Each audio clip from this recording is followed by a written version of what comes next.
Even though this chapter was about a fight with characters I'm not really invested in, it was still a solid chapter with a bunch of great action. Drive Knight was way more badass than I expected, and both looks and powers alike. He completely wrecked Nian to the point it wasn't even close, and he did it brutally at that. Nian thought he was just a toy, but this toy was deadly. Yes, it seems Nian was killed by Drive Knight this chapter. So that's one cadre down. I'm not surprised Nian was the first to go down though, as he seemed to be the weakest of the cadre. I guess this cat didn't have 9 lives.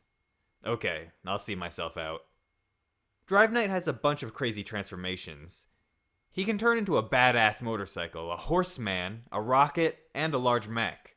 His giant mech form seemed to be a bit out of place due to its size and different color, and it seemed to come from the same black box Drive Knight brought with him, just like all of the other forms. So that box must be pretty high tech, as it can change not only its shape, but its size and color as well. However, his coolest transformation was definitely his final one, called Gold.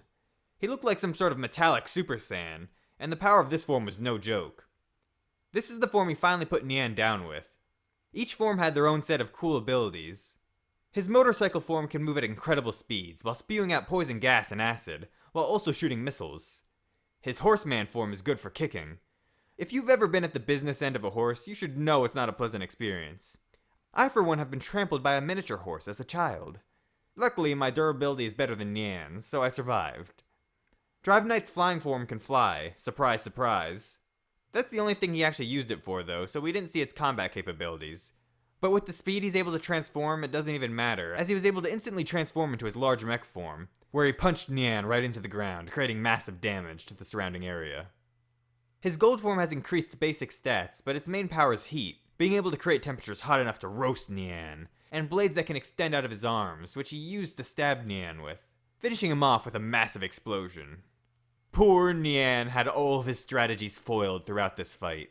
When trying to escape the poison gas, he escaped underground, only to run straight into acid and have part of his face burnt off. He tried to stab Drive Knight in the eye, but then he got kicked right in the face. He finally managed to do something by entering Drive Knight's armor and destroying his large mech form from within. But when he tried that on his golden form, he ended up getting cooked from the heat. The art was amazing as always. All of Drive Knight's forms were drawn cool as hell, and Nian was creepy as always. He easily has some of the best faces in the entire series. Still not much is known about Drive Knight, but this chapter he proved he's a very capable warrior, and a badass one to boot.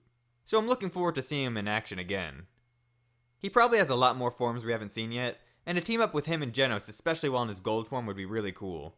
2 flaming cyborgs kicking monster ass.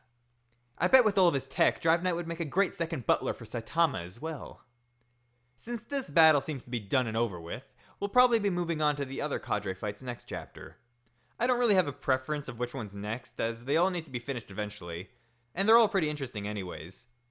Hopefully Garo and Saitama get into the mix soon, as they're my 2 faves. I want to actually see them do something! Do it! Just do it!